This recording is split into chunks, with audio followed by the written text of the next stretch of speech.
눈을 좀 돌려보게 되면 아직도 고점 대비 회복되지 않은 곳들도 꽤 많이 있기 때문에 본인 자금과 상황에 맞춰서 이제 선택을 해야 되는 문제고요. 일단 내년 상황은 서울 지나고 거래량도 늘어나고 상승으로 올라갈 것 같아. 뭐 올해 말이든 내년이든 이제 금리 내려야죠. 미국도 경기 안 좋거든요, 상황이. 그러면 미국이 내린다? 우리는 경기 좋나? 0.25%포인트 베이비 스텝 내려가지고 한국은행 우리 내수경제 성장 침체가 해결이 될까요? 어렵죠. 그러면 내려야 됩니다. 그럼 기준금리도 더 내려갑니다. 이제 폭등 가능성은 저는 크지 않을 것 같습니다.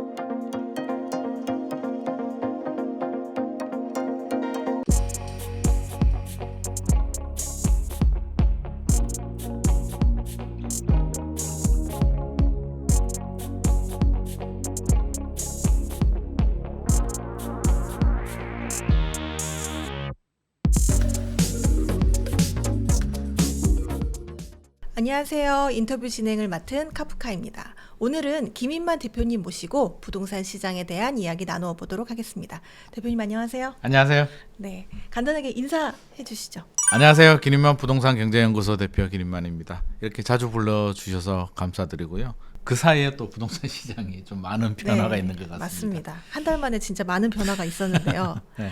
이게 미국에서 B컷 금리 인하한 이후에 한은에서도 또 금리 인하를 0.25 했죠. 네. 했고 또 네. 이게 부동산 시장에 어떤 영향을 미치고 있을까요? 네, 이게 뭐 요즘 속도가 굉장히 빠릅니다. 뭐 시대가 이제 아날로그에서 디지털 시대로 가다 보니까 빠른 건지 뭐 최근에 제가 다른 분 만났는데도 속도가 너무 빨라서 따라가기 힘들다 할 정도로 우리가 되게 더웠잖아요. 지난번에 왔을 때 막 더워서 네. 에어컨 바람 뭐 덥다 그러고 막 이렇게 했는데 그때하고 이제 불과 한 달 정도 차이가 남에도 불구하고 부동산 시장 분위기가 이제 급격히 달라지고 있는데요. 금리 인하 이야기하기 이전에 부동산원 주간 매매 가격 지수 동향을 보더라도 8월만 하더라도 서울 가격 매매 가격 지수 상승률이 0.32%까지 올라갔었거든요. 네. 근데 9월 넘어가고 10월 되니까 0.1%까지 내려왔단 말이에요. 그래서 이게 집값이 떨어진 건 아니고요.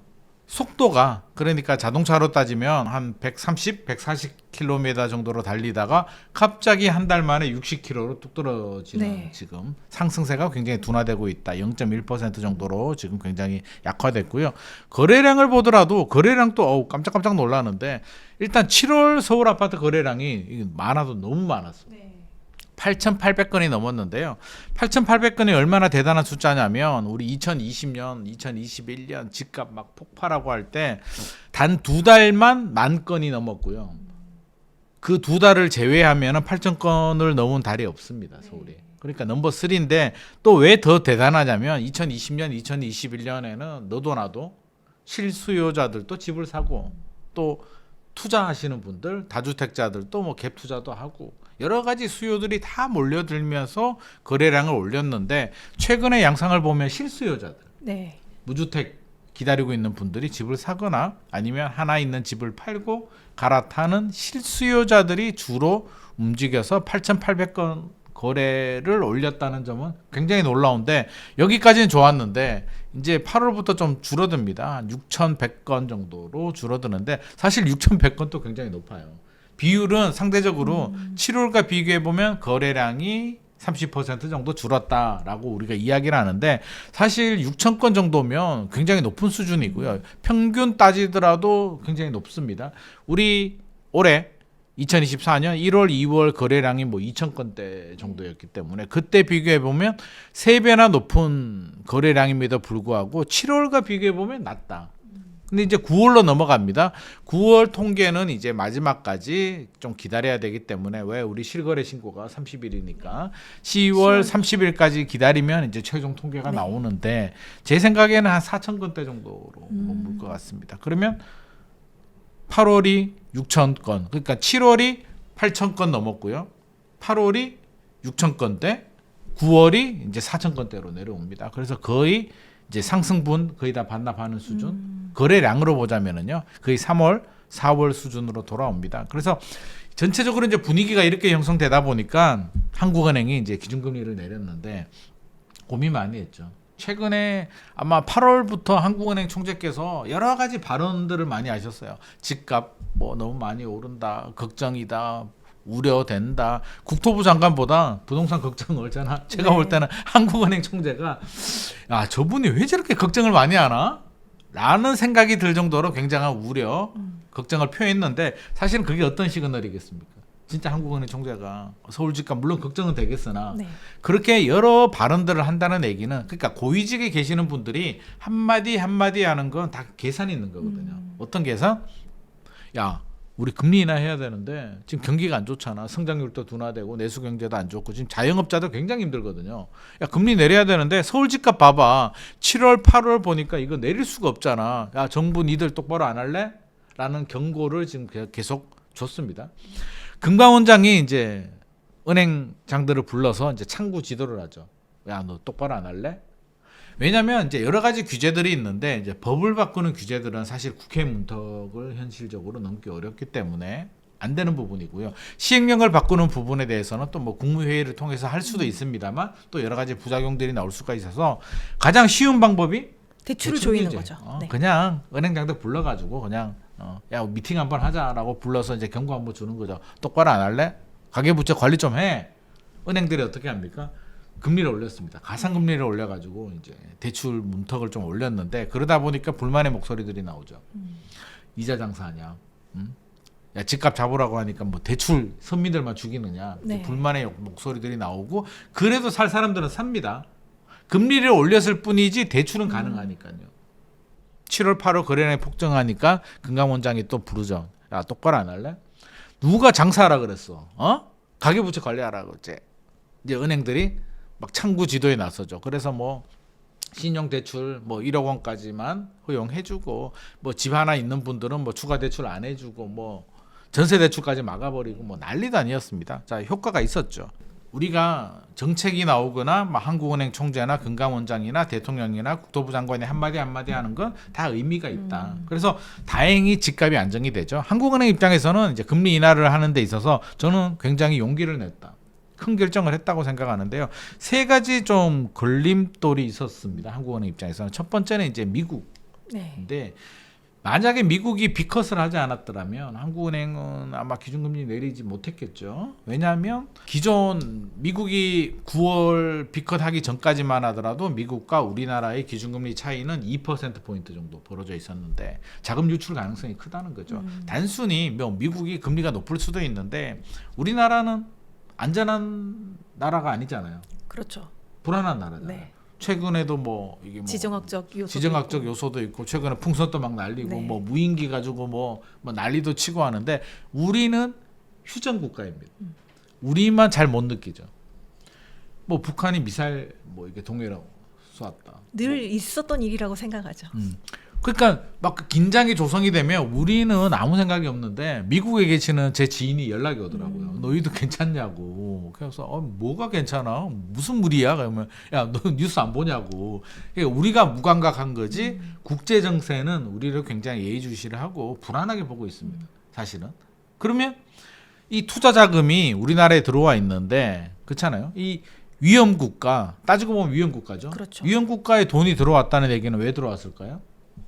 돈 벌려고. 그랬죠. 그러니까 위험을 감수하고 돈을 벌려고 들어왔는데 단순히 미국이 뭐 0.25, 0.5%포인트 뭐 금리를 올린다고 해서 그 돈을 빼서 미국에 집어넣고 이렇게 하지 않습니다. 이 사람들이 걱정하는 건 이제 환율이잖아요. 환율에 문제가 생기면 한국에서 돈을 벌었어요. 외국인들이 원하는 거는 신사임당이 아니잖아요. 그거는 우리나라 돈이고 그렇죠. 걔들은 달러를 원하죠. 그런데 환율에 문제가 생기면 한국에서 신사임당을 많이 벌었는데 결국에는 이게 환차손이 발생하게 되면 그분들은 문제가 되니까 결국에는 금리 차이가 벌어지고 환율에 문제가 생기면 자금 유출이 발생을 하는 겁니다. 그러니까 한국은행 입장에서는 고민이 됐는데 정부한테 또 금감원한테는 뭘 알 수 있는데 미국한테 야 금리 똑바로 안 할래? 라고 할 수는 없는데 다행히 이제 미국도 상황이 안 좋아서 B컷을 해줬습니다. 1.5%포인트 차이로 줄어들었죠. 이제 숨통이 트입니다. 자금 유출 가능성이 줄어드니까 한국은행은 0.25 또 많게는 0.5까지 내릴 수 있는 여지 룸이 좀 생겼고요. 두 번째 이제 고민했던 부분은 이제 역시 집값이었는데 이게 뭐 운인지 뭐 여러 가지 상황이 있는데 어떻게 됐든지 뭐 국토부는 이제 그렇게 얘기를 합니다. 뭐 88 대책 뭐 공급 대책 8.21 뭐 추가 대책을 통해서 주택 시장이 안정됐다라고 하는데 저는 그렇게 보진 않고요. 단기 급등에 대한 피로가 5월부터 8월까지 굉장히 빠르게 전고점을 뚫을 정도로 서울 일부 지역입니다만 많이 올랐기 때문에 단기 급등에 대한 피로감이 누적된 상태에서 이제 창구지도 대출 규제 들어가니까 매수자들이 좀 기다려봐야 되겠는데 이거 계속 따라가도 될까? 가격이 낮으면은 살 마음이 있는데 지금도 그렇죠. 구매 욕구는 있습니다. 근데 네. 가격이 전고점 가까이 올라가다 보니까 뭐 잠실 쪽만 보더라도 서울 잠실에 뭐 엘스 리센츠 같은 경우도 이제 전고점 다 뚫었고요. 헬리오시티도 전고점 뚫은 상황이기 때문에 매수자 입장이라면 세금 내고 전고점 뚫은 가격에 세금 내고 대출이자 내서 예를 들어서 엘스가 전고점이 27억이었는데 지금 뭐 28억 거래가 됐단 말이에요. 네. 그러면 취득세 내고 대출이자 내면 이게 한 33억, 35억 정도는 가져야 내가 손해보지 않을 정도 되는데 지금 35억 갈까에 대한 약간 걱정되는 부분. 집주인들은 당연히 마음은 35억 가 있고요. 네. 자, 집을 사려는 분들은 고민되기 때문에 발을 좀 뺍니다. 예, 거래량이 떨어지고 매매 가격 지수 변동률도 떨어지니까 한국은행 입장에서는 아휴 천만다행이다, 다행이다. 는 생각을 했고요. 세 번째는 이제 가계대출이죠. 가계대출이 이제 주택담보대출하고 연결이 되는데 뭐 다행이라면 다행이죠. 9월 대비 10월 가계대출이 한 1조 정도 줄어들었습니다. 1조 한 1,000억 정도 줄어들었고요. 담보대출은 1조 3천억 정도 줄어들었습니다. 그렇게 보면 한국은행이 원하는 조건, 세 가지 조건이 이제 다 일치가 된 네. 거죠. 미국 걱정했는데 미국이 비컷 해주면서 자금 유출 가능성 줄어들었고요. 서울 집값 뭐 하락까지는 아니지만 또 상승세가 둔화되니까 과속은 아니죠. 이제 속도가 굉장히 줄어들었기 때문에 다행. 또 가계대출도 줄어드니까 다행. 이 세 가지 다행이 겹쳐지면서 한국은행이 0.25% 포인트 이제 전격적으로 3년 2개월 만에 시간 잘 가대. 이게 2011년 8월에 이제 금리를 올리기 시작했거든요. 네. 벌써 3년 2개월 됐더라고. 제 기억 속에는 한 1년 반 정도 됐나. 이제 시간이 이제 점점 나이를 먹을수록 시간이 빨리 가는데 벌써 3년 2개월이나 됐습니다. 우리 마지막으로 금리 내린 게 뭐 2020년 그때니까 그때하고 비교해 보면 뭐 4년 훨씬 넘은 시간이죠. 자, 이제 금리는 내렸습니다. 이제 시장에서 기다렸던 금리가 내렸는데 자, 부동산 어떻게 되냐. 굉장히 관심 네. 사잖아요. 궁금합니다. 어떻게 될 것 같아요? 금리의 영향을 받을까 싶은데요. 정확한 표현인데요. 일단 금리하고 집값은 반비례 관계는 맞습니다. 그래서 금리가 내리면 집값이 올라가는 영향을 주는 거는 맞는데 자, 우리 과거 한번 가볼까요? 타임머신 타고 제 학창 시절에 우리 백투더퓨처라는 네. 영화가 있어요. 기억나세요? 네, 압니다. 이 영화 기억하면 이게 나이가 좀 있는 건데 이제 과거를 한번 가보자고요. 그래서 네. 백투더퓨처처럼 뭐 그렇게 멀리는 가지 말고 우리는 2000년으로 가봅시다. 네. 2000년 이후에 미국이 이제 금리 인하를 하는 금리를 올리다가 인하하는 한마디로 긴축에서 완화라는 피벗이라고 하죠. 네. 금리 정책을 바꾸는 피벗을 3번을 했어요. 한 번은 2000년대 초반 IT 버블 붕괴될 때 그때 한번 했고요. 두 번째는 2007년, 2008년도 글로벌 금융위기 때 2008년도에 한번 또 피벗을 했고요. 금리 인하로 피벗을 했고 세 번째는 이제 2020년 코로나 팬데믹 때 피벗을 했는데 자, 3번의 피벗이 있었습니다. 긴축에서 완화로 가는 피벗이 있었는데 증시와 우리나라 증시와 서울 아파트는 어떻게 됐을까요? 3번 중에 몇 번 맞췄어요? 몇 번 집값이 오르고 증시 주식이 올랐을까요? 일단 코로나 때는 증시가 올랐고요. 네. 그럼 최근이니까 이제 기억이 네. 나지. 증시 부동산 다 폭발했죠. 네. 네. 가물가물하잖아요. 네. 증시는 3번 중에 2번. 3번 중에 2번이 올랐고요. 서울 아파트는 3번 중에 3번이 다 올랐습니다. 네. 승률 100%입니다. 그러면 이번에도 승률 100%를 달성할 수 있을까가 이제 관건인데 저는 이번에는 물론 시차를 두고 이야기를 해야 됩니다. 아직도 이제 2024년이 남아 있기 때문에 2024년과 2025년을 좀 구분해서 우리가 좀 볼 필요가 있을 것 같습니다. 2024년만 한번 보면은요, 이제 뭐 얼마 남지는 않았습니다. 이제 거의 뭐 막바지 4분기 이제 지나가고 있는데 일단 2024년 12월 말까지만 보자면 뭐 크게 반응은 없을 것 같습니다. 제 생각에는. 일단 자 0.25를 내리긴 했는데요. 우리가 중요한 건 대출 금리잖아요. 그렇죠. 대출 금리가 내릴까요? 가상금융 때문에 뭐 내린 효과가 거의 없죠. 거의 없고 오히려 올랐습니다. 네. 10월 11일 금통위해서 금리 인하 0.25 했는데요. 10월 13일 고정금리 신규 대출 금리가 더 올랐습니다. 가상금리 더 올려버렸기 때문에 기준금리 내렸네. 나 저리 대출 받으러 가야지 하고 갔다가 깜짝 놀랍니다. 다 올랐기 때문에 혜택 보는 분들은 이제 변동금리 네. 받으신 분이 코픽스가 좀 내려가면 좀 내려갈 수는 있는데 뭐 그런 분들은 일부라는 생각이 들고요. 생각보다 대출 금리 인하 효과를 우리가 몸으로 체감하기는 좀 어렵다. 그리고 한국은행 총재도 또 한마디 했죠. 시그널을 줬죠. 금리 인하했는데 괜히 또 걱정되는 거야. 금리 인하했다가 집값 오르면 한국은행이 욕먹게 되니까 야 한 번 했지만 뭐 약간 자주 안 할 수는 있어. 올해는 좀 안 할 것 같아라는 시그널을 한번 던져줬기 때문에 올해 금리 인하를 기대하기는 어렵습니다. 또 미국도 문제죠. 미국이 11월 대선이 있잖아요.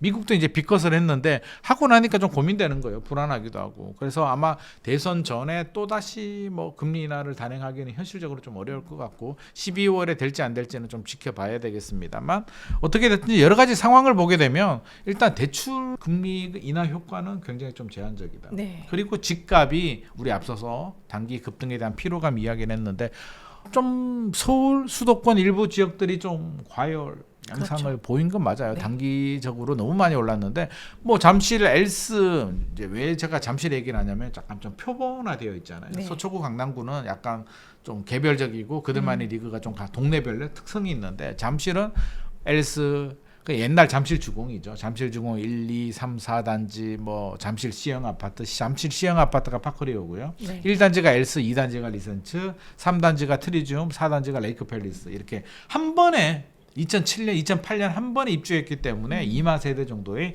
표준화된 아파트들이 존재합니다. 그래서 엘스 리센츠를 보면 올 초만 하더라도 22억 전용 84 기준으로 22억, 23억 정도 24억도 부르고요. 뭐 요 정도 수준이었어요.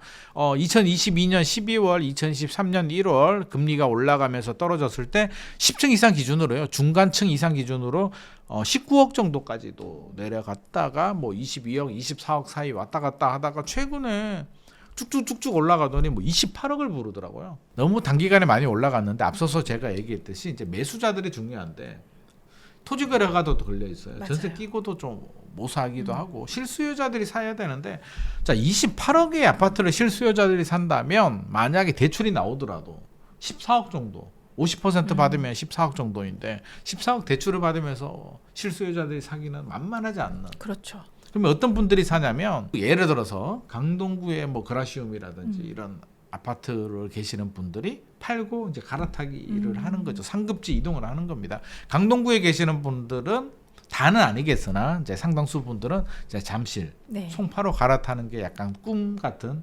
약간 목표, 그렇죠. 상급지니까. 상급지 목표가 있습니다. 뭐 엘스 아니면 뭐 헬리오시티 이렇게 상급지로 가고요. 그러면 잠실에 계시는 분들은 또 어디로 가느냐? 이제 강남으로 가야 되죠. 네. 강남 뭐 대치동으로도 가고 능력이 되면 돈 더 보태서 뭐 반포로도 가고 또 뭐 개포로도 가고 이렇게 이동을 합니다. 근데 반포가 사실 반포도 뭐 어마어마하게 부르는 게 많이 올랐죠. 60억? 네. 원밸리 60억?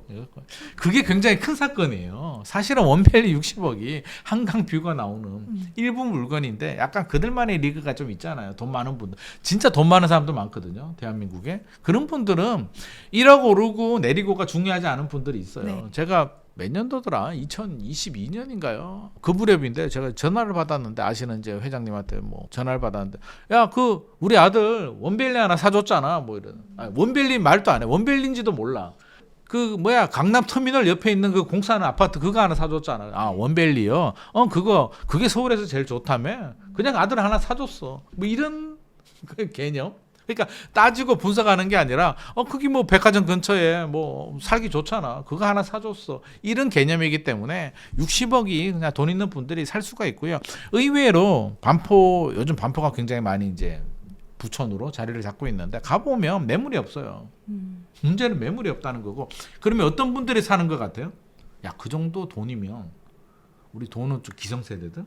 네. 뭐 이런 분들이 좀 사지 않을까? 뭐 이런 생각이 드는데 의외로 놀라운 게 젊은 분들이 굉장히 많이 삽니다. 신흥 부자들, 뭐 자수성 가신 분들도 있고, 뭐 코인에서 돈 버신 분들도 있고, 주식도 있고, 부모님한테 받은 분들도 있는데 의외로 30대, 40대 분들이 원밸리 반포 쪽 신축 네. 아파트를 많이 사고 있습니다. 자, 반포가 60억 가니까 이제 나머지 지역들이 용기를 내서 이렇게 가는데, 자 일단 자 엘스가 28억을 찍었잖아요.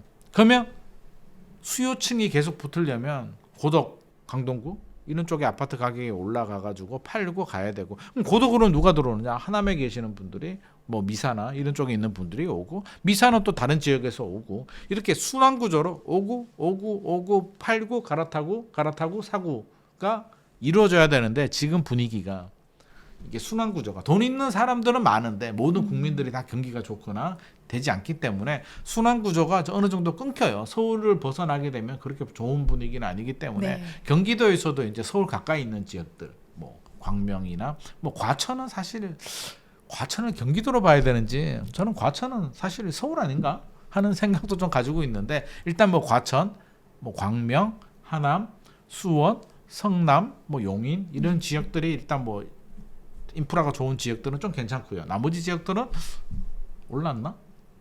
여름에 뭐가 지나갔지? 뭐 하는 생각이 들 정도로 분위기가 그렇게 뜨겁지는 않습니다. 네. 그렇게 바라보면 사실 좀 이게 뚫고 지나가기는 지금 좀 부담스럽다. 그러면 올해 말까지는 제 생각에는 이렇게 좀 현상 유지. 집주인들이 가격을 내리면 거래가 돼요. 네.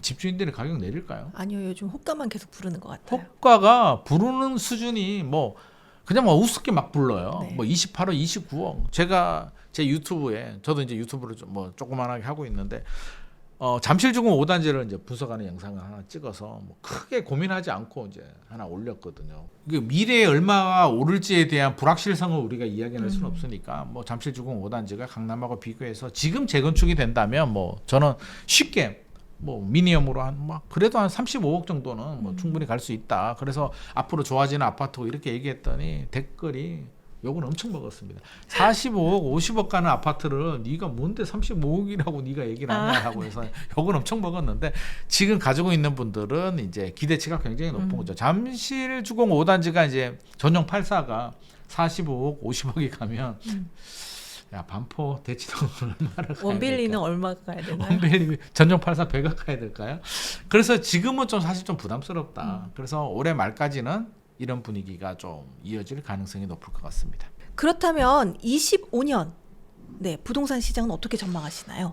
자, 올해까지 2024년까지는 지금 같은 분위기, 그냥 집주인들, 매도자들은 호가를 올리고, 매수자들은 이거 좀 긴가민가한데 좀 기다려봐야 될 것 같아. 대출 금리도 안 내리고 단기 급등에 대한 피로감, 야 호가 너무 불렀어, 나 안 따라갈래라는 분위기, 거래량은 줄어듭니다. 자, 2025년이 됩니다.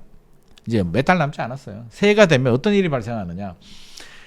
올해는요, 올 4분기에 이제 은행들이 금감원장이 불러가지고 야 똑바로 해! 라고 하니까 네 알겠어요. 창구 지도를 했단 말이에요. 네. 새해도 2025년에도 그렇게 할까요? 말을 잘 들을까요? 2025년에 은행들이? 근데 25년에 DSR을 3단계 또 적용한다는 이야기가 있지 않나요? 네, 7월에 3단계 적용될 네. 예정이죠. 그래서 대출 규제가 기본적으로 뭐 한도가 좀 줄어들긴 합니다만, 자 은행은 돈을 벌어야 되죠. 주식회사고 계속 은행들 주 수입원이 이제 대출이죠. 대출인데, 네. 올해는 사실 여름 지나고요, 뭐 3분기까지 대출 은행 실적들 다 달성했거든요. 그래서 뭐 창구 지도를 해도 은행들은 아쉬울 게 없어요. 이미 올해 목표 달성 다 끝났어요. 네. 근데 새해가 시작이 되면 이제 새롭게 업무 계획을 하잖아요. 이제 스타트 해야 되는데 정부가 대출 하지 말라고 하니까 올해도 계속 하지 말자, 우리 뭐 적자 나도 괜찮아. 그렇게 될까요? 그렇게는 안 되죠. 안 실적부터 되죠. 채워야죠. 그래서 새해가 되면 이제 리셋이 됩니다. 리셋이 되고 새롭게 시작하게 되면 은행이 물론 뭐 창구 지도나 뭐 DSR 때문에 뭐 법적인 대출 한도가 좀 줄어들 수는 있겠으나, 우리가 뭐 DSR 때문에 대출 못 받는 거 아니잖아요. 뭐 어떻게 지금은 DSR이 아니라 그냥 가면은 잘 안 해주니까 문제인 네. 거고, 아마 새해가 되면 방향 자체는 어지간하면 이제 문을 좀 열어주려고 할 것이다. 그래서 실제로 대출이 좀 지금보다는 수월하게 될 가능성이 높을 것 같고요. 미국이 뭐 대선 전까지는 기준금리 안 내리더라도 뭐 올해 말이든 내년이든 이제 금리 내려야죠. 미국도 경기 안 좋거든요, 상황이. 그러면 미국이 내린다? 우리는 경기 좋나? 0.25%포인트 베이비 스텝 내려가지고 한국은행, 우리 내수경제 성장 침체가 해결이 될까요? 어렵죠, 아직. 어렵죠. 네. 그러면 내려야 됩니다. 그럼 기준금리도 더 내려갑니다. 그러니까 미국도 내려가고 한국은행도 새해 2025년에 기준금리 내립니다. 기준금리가 0.25가 아니라 한 번, 두 번, 세 번 이렇게 내리면 계속 뭐 창구 지도를 통해서 가상금리 올려서 이게 먹힐까요? 안 되죠. 결국에는 내려갑니다. 결국에는 대출금리 내려갈 가능성이 상당히 높고요. 또 불안 요소들이 있잖아요. 서울의 입주 물량, 공급 물량. 2025년까지는 그나마 괜찮아요. 네. 2025년에 서울 아파트 입주 물량이 한 3만 5천 호 정도 됩니다. 올해가 한 2만 7천 호 정도 나왔는데요. 3만 5천 호가 2024년보다 2025년이 물량이 많네 라고 할 수 있는데, 이 물량이 뭐냐면 올림픽파크 포레요. 둔촌주공 12,000세대를 내년으로 잡은 거예요. 그래서 이거에 따라서 올림픽파크 포레어 12,000세대를 올해로 잡으면 올해 입주 물량이 3만 5천 호가 되는 거고, 네. 3만 뭐 5천 호, 3만 7천 호가 되는 거고요. 이걸 내년으로 잡으면 내년이 이제 3만 5천 호가 되는 건데, 일단 내년으로 잡습니다. 올림픽파크 포레어는 지금 그 사전 점검하고 있죠. 네. 했죠. 이제 입주 곧 합니다. 입주장 시작했고 전세 맞추고 있습니다. 그러면 이거를 뭐 내년에 나오는 물량이라고 하기는 사실 좀 어려워요. 그러면 내년에 뭐 2만, 실제로 빼면 한 2만 5천 호, 2만 3천 호 정도밖에 되지 않고요. 진짜 문제는 언제? 2026년. 그렇죠. 2026년에 서울 아파트 입주 물량이, 야 이게 진짜인가? 나는 이거 보고도 진짜야? 라는 생각이 드는데 7천 호 정도로 줄어들거든요. 야 7천 호면 그냥 헬리오시티가 9,510세대니까 헬리오시티보다도 물량이 더 안 나오는데, 야 이렇게 해도 되나? 이렇게 되면 어떻게 된다? 입주 물량이 급감하게 되면 전세 가격이 올라가죠. 올라갈 수밖에 네. 없습니다. 매매보다 전세가 더 영향을 받습니다. 전세 가격이 매매보다 더 올라가게 되면 어떻게 된다? 매매 가격을 밀어 올리고요. 매매 가격이 떨어지는 거를 또 받쳐줍니다. 집값이 쉽게 안 떨어진다는 얘기예요. 그렇게 되면 결국에는 공급 물량도 부족하고 전세 가격도 올라가고 또 금리도 실질적으로 대출 금리도 내려갈 가능성이 있기 때문에, 제 생각에는 내년 2025년 한 항상 설 추석이 좀 터닝 포인트 역할을 하거든요. 네. 올해도 추석 지나고 제가 터닝 포인트 이야기를 네. 했었잖아요. 추석 지나고 바뀌었잖아요, 분위기. 네, 바뀌었습니다. 내년에도 아마 설 지나면 다시 또 이거 사야 돼. 매수자들이 사실 불안한 거는 지금 매도자일까요, 매수자일까요? 매수자요. 집을 사려는 매수자들이 네. 불안하죠. 매도자들은 크게 불안하지 않습니다. 왜? 이미 급한 분들은 많이 팔았고요. 안 급한 분들은 뭐 올라가겠지 뭐 어떡하라고. 지금 종부세도 뭐 이 정도면 버틸만 하고 2021년 2년보다는 종부세가 내려왔잖아요.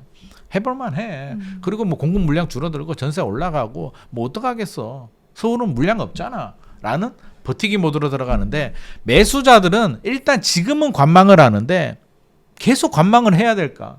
하루하루가, 야 이게 사실은 사려는 분들이, 그래서 저는 집 하나 있는 사람이 집 팔고 집값 떨어질 것 같으니까 현금 가지고 있다가 나중에 떨어지면 집 사야지 하는 거 절대 반대하거든요. 왜냐하면 심리적으로 매수자들은 굉장히 초조해요. 집 사야 돼 말아야 돼. 하루에 기분이 한 10번씩 왔다 갔다 하거든요. 그렇죠. 네.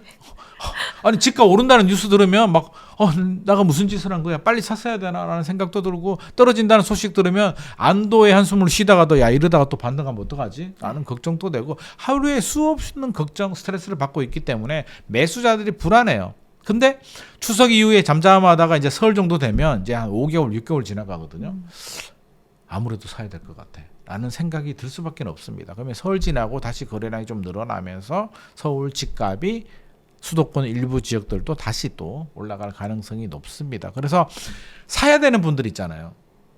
준비되고 사야 되는 분들은 사실 지금 사는 게 저는 맞을 것 같아요. 기다려서 떨어지면 집 산다. 떨어질 가능성이 없느냐? 가능성이 있죠. 네. 떨어질 가능성이 있어요. 제가 가능성 없다는 얘기를 하는 게 아닙니다. 근데 언제 떨어져? 뭐 내년에? 2026년에? 2027년에? 언제 떨어질지를 모르고 기다린다는 게 그 현실적으로 굉장히 어렵고요. 쉽지 않습니다. 그러면 그냥 지금 그래도 지금 매물은 좀 고를 수 있을 때 사서 올라가면 땡큐고, 떨어지면은 우리가 왜 샀을까요? 살아야 되니까요. 살아야 되니까, 필요하니까. 1년 2년 살다 보면 결국에는 조정이 끝나거든요. 지금도 사실은 제가 항상 강조드리는 거지만 나무를 보지 말고 숲을 보자고 하잖아요. 네. 나무를 보면 이게 올라가는 거야 내려가는 거야 이게 왜 이렇게 왔다 갔다 하는 거야 뭐 추석을 앞두고 뭐 올랐다 내렸다가 왜 이러는 거야라고 하는데 길게 숲을 본다면 2015년에서 2021년까지 상승장 많이 올랐고요. 2022년부터 지금 조정의 터널을 통과하고 있는데 벌써 한 3년 지나갔죠. 이제 1, 2년 정도 조정의 터널을 더 통과하게 되면 이제 상승장 진입할 수가 있는데 그렇게 본다면 뭐 추가 하락 가능성은 있겠으나 네. 하락하면 어때요? 잘 살다 보면 다시 오르죠. 오르죠. 그래서 아무런 문제가 없다. 뭐 2년이고 3년이고 리스크 관리는 해야 된다. 이 리스크 관리가 뭐다? 만약에 집값이 떨어졌을 때 뭐 미국이 중국이 뭐 문제가 생길 수도 있잖아요. 우리나라가 갑자기 뭔가 문제가 생길 수도 있는 그렇죠. 거죠. 예상치 못한 네. 상황. 그런 상황이 발생하게 되면 이제 뭐 환율이 문제가 되고 금리가 올라갑니다. 그러면 지금 내는 대출 이자의 2배 정도. 2배 정도는 3년 동안 내가 힘들더라도 버틸 수 있는 내릴 수 있는 능력? 이게 저는 리스크 관리라고 봅니다. 버텨야 되거든요. 버티는 게 굉장히 중요합니다. 주식도 마찬가지고요. 부동산도 마찬가지고요. 잘하는 비법이 뭐냐라고 하면 잘 버티는 사람. 버티는 사람이 승자입니다. 혹시 옛날 영화 중에 로키라는 영화 아세요? 실베스타 스텔론 나오는 거. 네. 보셨어요? 아니 보진 않았는데. 아, 보진 않았어요. 야, 여기서 또 이게 한 발 빼네. 봤다 그러면 이제 또 나이가 저하고 좀 비슷할 수는 있는데. 자, 로키라는 영화를 한번 보십시오. 진짜 저는 한번 추천드립니다. 제가 중학교 때 제가 봤거든요. 비디오로. 사촌 형 집에서 비디오로 봤는데 그 영화가 1976년인가 1977년 6년에 나와서 우리나라에 77년에 개봉을 했나 아마 그런 영화인데 처음에 봤을 때는요. 주인공이 져요. 마지막에 권투를 해서. 주인공이 지는 영화를 내가 왜 봤지? 단순하게 나중에 어른이 돼서 보니까 이게 지고 이기고가 중요한 게 아니라 로키가 그런 내용입니다. 무명복서, 가난한 돈 없는 무명복서인데 챔피언이 이벤트를 위해서 무명복서를 불러들입니다. 무명복서와 한판 승부 뭐 이런 이벤트를 벌리는데 로키가 당첨이 되는 거예요. 아무 능력도 없는. 그러니까 챔피언은 당연히 이긴다고 생각하죠. 로키 입장에서는 두렵잖아요. 세계 챔피언하고 경기를 해야 되는데 두려운데 두려움을 이겨내고 주변 사람들의 도움을 받아서 처절하게 준비를 하는데 로키의 목표가 뭐였냐면요. 이기는 게 아니라 그때는 권투가 15라운드까지였거든요. 네. 우리 김덕구 선수가 이제 사망하고 12라운드로 바뀌었고요. 15라운드까지 승패를 떠나서 버티는 것. 이게 목표였어요. 버티기.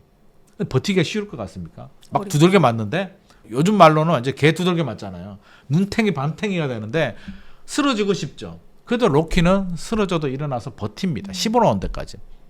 이기고 지고는 중요하지 않아요. 나의 목표는 버티기. 결국 승자는 로키였죠. 챔피언이 판정승했으나 승자는 로키입니다. 버텼으니까.